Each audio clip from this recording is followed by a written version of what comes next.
Hello, and thank you so much for joining today's episode of TeacherGoals Tech Talks, streaming live to you on TeacherGoals channels. Please stay tuned as our episode will be beginning shortly.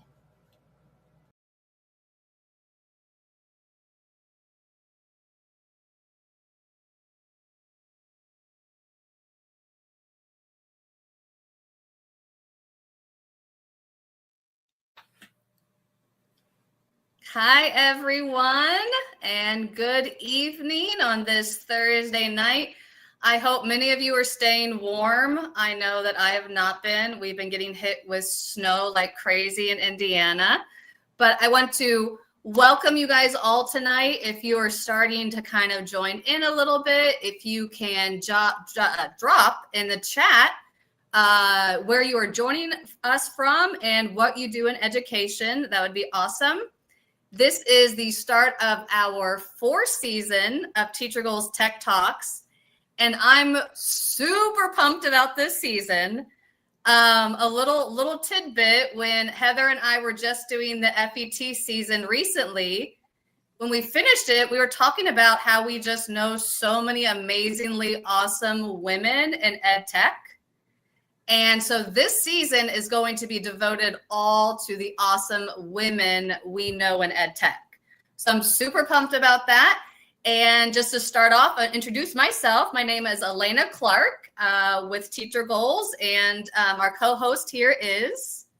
I am Heather Brown. I do copy editing and the interior book designs for TeacherGoals.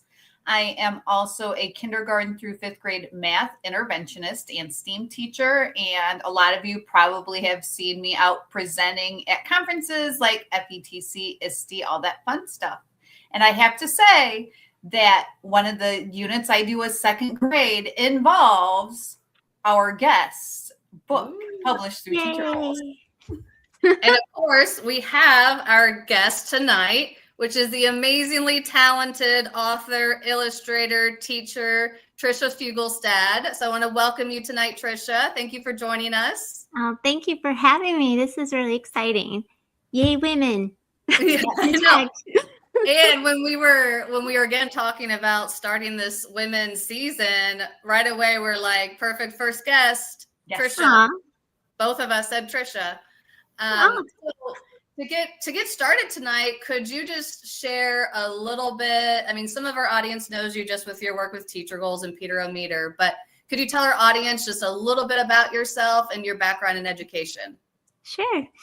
So I'm Tricia Fuglestad. I'm a national board certified kindergarten through fifth grade elementary art teacher, and I've had 30 years experience. I'm also have a master's in K-12 technology integration, and I'm a children's book author, illustrator, and also work on book cover designs and educational content connected to children's books, and STEAM lessons that I have published all over the place. Yeah, and some of your STEAM lessons are really awesome. Oh, they really are. I definitely use them in my STEAM classes. So that's awesome to hear. So yeah, I'm all over the place doing a lot of creative projects, and so I'm out of the classroom now, but still lots of exciting education technology things are going on in my life. Well, yeah, I mean, and to get started, I mean, of course, what we know you for is your amazing work as a children's book author and your work with augmented reality. So can you talk a little bit about what really piqued your interest in writing children's books and then also augmented reality in general? So in the classroom, in my art classroom, I wanted to bring in as many different subject areas as possible to connect with the art projects that I was doing with my students. And so they were evolving into these make it, move it lessons is what we were calling them. Or actually we called them transdigital. So they were make it physically, and then do a digital extension with the artwork that we created in some way. And I was loving, and the kids were loving what we were doing. Like, for example, I wanted to do work that connected. This particular lesson for first graders was about fish. So we'd bring in a children's piece of fiction. We'd read Rainbow Fish, and we'd connect with literacy. And then we'd talk about the parts of a fish and use science vocabulary as we drew our fish. And then we'd talk about the art concepts of maybe making a monochromatic fish with visual texture. Yeah. And then we'd pull in the digital piece where we photographed our finished fish painting, erased the background, and gave it an animation path so our fish would swim. Mm-hmm. But the problem was I didn't really have a way to showcase all of this kinds of learning that we were doing. Yeah. I could put the physical artwork out in the hallway, but I couldn't really show the school community how amazing it was that their first grader made an animation based on that fish that they created. Yeah. So I was looking for ways to showcase their transdigital art. And so I explored a whole bunch of different avenues and landed on augmented reality. So augmented reality gave us a chance to, while we're actually looking at the physical work, we can pull up the digital work right over it, like an overlay. Yeah. And that just was so magical that I was inspired. And then as soon as I'm inspired about something, I just, of course, like the kids are along with me on the ride. So we just dove into all these different ways of incorporating augmented reality into what we were already doing with our transdigital art.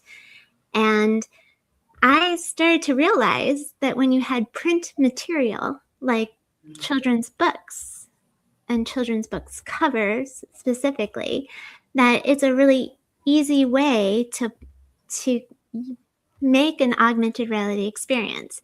So I'd take any children's book and I would create an animation based on the cover. Mm-hmm. And then as I'm introducing the lesson that we're going to do and the connection to this children's book, I would scan the cover and let it come to life in front of them. I'd have them completely hooked. And then they said, can we do that? Yeah. So that's when it evolved. Like, okay, how do I get my students making the augmented reality piece as well? Yeah. So can you explain for our viewers, if they don't know what augmented reality is, exactly what it is? Sure. So I'm not a programmer, so I don't exactly know the behind the scenes. I know the user end of it. Yeah. So for the user end, you have a trigger image and an overlay. And so in art, what we were making, our like fish painting was our trigger image. Our overlay was our animated fish. So when you set up those two things, like a picture of the fish painting and the animation of the fish in the software, all you had to do is use that app that they offer, whichever, there's a lot of different apps that would do this. Mm-hmm. So you would scan the trigger image and it would pull up the animation. And so when you have print material, you already have your trigger image, and then you just get that way to access it, usually through a QR code, and then scan the image, and then the animation would show up. And this is the part I love so much, if your animation is exactly the same dimensions as your trigger image, you get this really cool effect of it actually coming to life. Yeah. And so that's where Peter and Meter came in. It's my dream of making a book. I definitely have a connection with children's books and art, but to make the story come to life and through augmented reality. And so that's where Peter and Meter came in. Yeah. And just, I mean, to see the kids' faces when they see that stuff come to life, like in the book, in Peter O Meter, it's like, I mean, when I show it to adults, they're like, that's so cool. Yes. Last year I was called Mrs. Magic by kindergarten because I used augmented reality and they thought it was magic. Yeah. Absolutely. It is magical. And that's exactly what's going on here. So Peter O Meter actually has 3 kinds of experiences with augmented reality. There's the 2-dimensional animations that happen when you're just looking at any of the pages. You can scan it and the pages start to move. Yep. Then there's an interactive piece because Peter, if you don't know the story, is a robot that becomes emotional when his buttons are pushed. So at different points in the story, he's going through his day, he'll ask the reader for advice about which button to press on his emotion device. And so at that moment, if you're scanning that page in the book, you also see that page come to life, but then you're asked to send your advice digitally. So as different screen comes up, you can send your advice. And at that moment, the reader is being asked to empathize, to look around at the illustration, thinking about the words, what is he going through, and which button fits in that scenario. So it's a social emotional learning tool, as well as all the other things, the technology experiences. And the third thing that's unique about this book is the piece that Quiver Vision added is a 3-dimensional experience with Peter O Meter. So there's like a coloring page that this is a printed version, but there's a coloring page in the book. You can color it. And then when you scan it, you get a 3D version of Peter O Meter, and you can go through and press all his buttons and learn about his emotions. If I was smarter, I would have had you have prepped one of your videos to show Peter O Meter live before this. All you have to do is go find me on Instagram, Fuglestad, and it's all over my timeline. I mean, yes, and you make such great videos, so you can see them all over. Everything's there. I know everything I'm doing is so visual, and I'm just trying to use my words to describe it. But it's good for me to try to pick words. Yeah. And Heather, can you share a little bit? You said that you had like a lesson kind of around Peter O Meter and augmented reality. Yeah. So the last 3 years, has Peter O Meter been out 3 years? Or is it only 2? It was 23, so. Yeah. Okay. 2. So in any case, over the last few years, our second graders read Peter O Meter. And then we do the augmented reality pages. And actually, we have had Tricia guest read for us too multiple times. And the kids are so excited about coloring this robot to fit whatever they want. And to see their creation pop up in like 3D, they absolutely love it. But then like she has a whole set of STEM lessons that goes right with the book. So there's one, I can't remember the robot's name, but you actually get to make a circuit. And when you push a button, it lights her up. Like you put a little light bulb in and she lights up. Yep. The kids love that. So there I have a science standard with it. And then I also have students in Canva create their own robots just using basic shapes. And I teach them stop motion animation, all based on this book. And one of the things I love about everything that Tricia does, honestly, from this to all of her art projects, is they're all cross-curricular. We are not stuck in a silo with them. And that is by far my favorite part. And we've also made dancing robots. Yes. Those were awesome. I forgot about those until just now. We made dancing robots one year. Oh, they were amazing. Yeah. They were. Those were so cool. Like, right. Augmented reality. Right. It was awesome. And I just got the email from Snorkel, who has made a snorkel activity for Peter-O-Meter. Oh, I can't wait to see it. And they've made a snorkel activity for the other World Read Aloud Day books, and I just got the Peter-O-Meter one. I think I shared it with you, Tricia, in Slack, so you're gonna have to check that out. Okay. So yeah, so lots of like just really cool, techie / things the kids can do with your book. Like it's just amazing all the different things they can do with it. Yes, absolutely. I have a stop motion animation kit that is available where it has like a blank for the face, and then you can cut out the different faces and push the button and photograph it. And I just wrote it up for School Arts Magazine, so it's actually in the issue that's out right now. But the lesson is a really good starter to help kids have like a step-by-step how to do stop motion animation.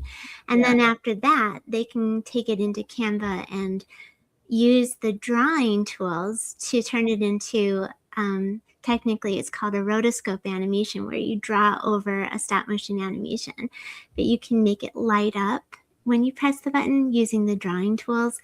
And sounds tricky, but really I explained it all step by step, and it's super impressive. And I think that's one thing sometimes too, is that teachers are a little scared to like try some stuff like that because it sounds complicated. Like it does, like as someone that doesn't do stop motion animation, like that sounds like, but I'm sure like when it's really broken down, it's not as scary as it sounds. It's not. It was 14 pictures. It's not hard. And right, it is all broken down. Yeah. That's one of the things that I think about when you see the lessons that I've done with my students. I feel like it's really hard to jump in if you don't have the confidence in using technology. So I try to back it up and take it step by step and package my lessons for the beginners, because if I were able to animate with first graders, I'm able to teach a teacher how to animate as well. So it's not that hard. It just looks so cool and complicated, but it's really not. It's just one of those things when it's actually broken down into steps, then it feels very much more doable. Which reminds me of the activity packet. Yeah. The step-by-steps are something that I love creating for art with my students, and I know that the World Read Aloud activity packet is available for people that are registering. Yeah. And they're going to find there is a ton of step-by-step drawings in there for the characters for the books that are going to be featured that day. And that's definitely one thing I want to talk about before we end today, is that anyone that's interested in seeing more from Peter-O-Meter and also seeing more from some other cool books that we have some awesome EdTech things in, like Monsters Have Manners. We do have an amazing event next week on the 4th that Tricia is going to be one of our featured children's book authors in. We have read alouds going on it like pretty much all school day. And there is an amazing activity packet that comes with your registration that has so many awesome lessons and worksheets all accompanying with all of our books. So I'm going to actually share that link real quick in the chat, so our guests have it if they would like to sign up and join us. So that activity packet, every book, there's 8 books that are going to be featured. I actually have a copy of each of the books. Yes. So I do too, yeah. So, like, for example, Troubling Tonsils by Erin Reynolds. It would include like the coloring page that was created for the book and a step-by-step how to draw one of the characters of the book, and then a few other educational content pages that creatively pull content out of the book and give students a chance to interact with it. And that goes for every book, including like The Dot is going to be read aloud by Peter H. Reynolds at the World Read Aloud Day. And the same thing, there's how to draws, there's the coloring page, and other pages for content, for pulling out the educational content. And what's great too about, I've had quite a lot of with World Read Aloud Day comments from people about being like, what if we can't make it? It's all recorded. You can watch it later. You can watch it the next day. You can work on those lessons with your students later in the week when it's convenient for you guys. And another thing to mention, since this is, of course, a Tech Talk show, is that with World Read Aloud Day, we have some awesome giveaways that are going to be happening with some of our EdTech partners. We have pro licenses from Quiver Vision that are being given away, licenses from EduAid given away, from Snorkel. We have gift cards from Atsonia being given away, like lots of awesome stuff. Kai's Education is giving away, I think you said, a robot. And they're giving away, I don't know if you know this, Heather, but they're giving away a robot, and they're going to be giving away, and we're focusing on your Dragons game. That's so exciting. Wow. I don't know if you know that, Tricia, but she pretty much had like a game made after her. I did. Wow. How exciting. Yeah. Want to hear more about Very that. exciting. Yeah. I mean, she's like a dragon. I'm a dragon and an Edu-Guardian all at once. Okay. I must learn more. That's interesting. She's like, I'm going to have to be checking this out. So we don't want to forget that if you do join live to the World Read Aloud, you would find out the winners of the art contest, right? Yes. So there is that packet. I was saying that there's step-by-step how to draws. So for each of the books, there's you can learn how to draw one of the characters from the book.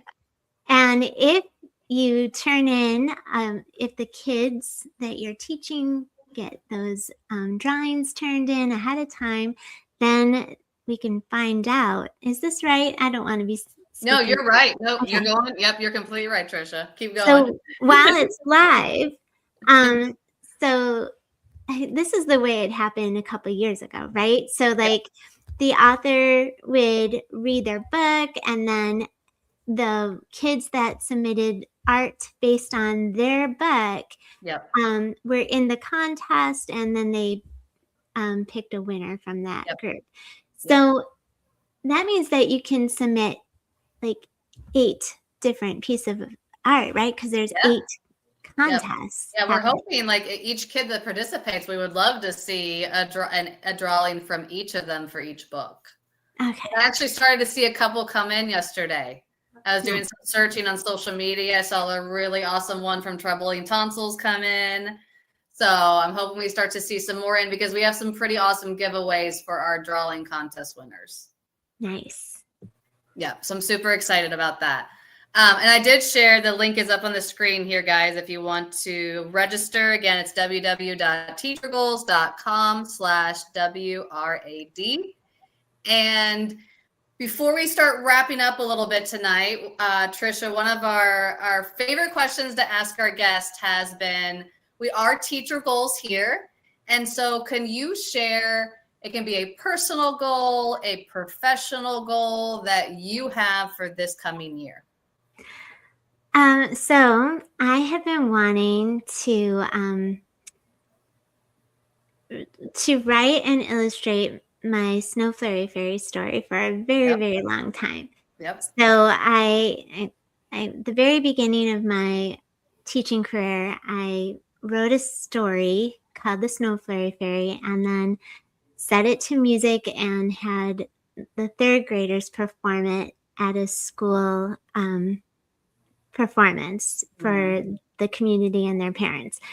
And it felt so magical to have that experience, but nothing ever got written down from that experience. And I really want to rework it and make it into a book that, of course, I would like to turn into whatever. I mean, gosh, I want to illustrate it. I want to animate it. I want to set it to musical. Yeah, I was going to say, make it a musical. I have like so many ideas, so I don't know really what it's going to look like.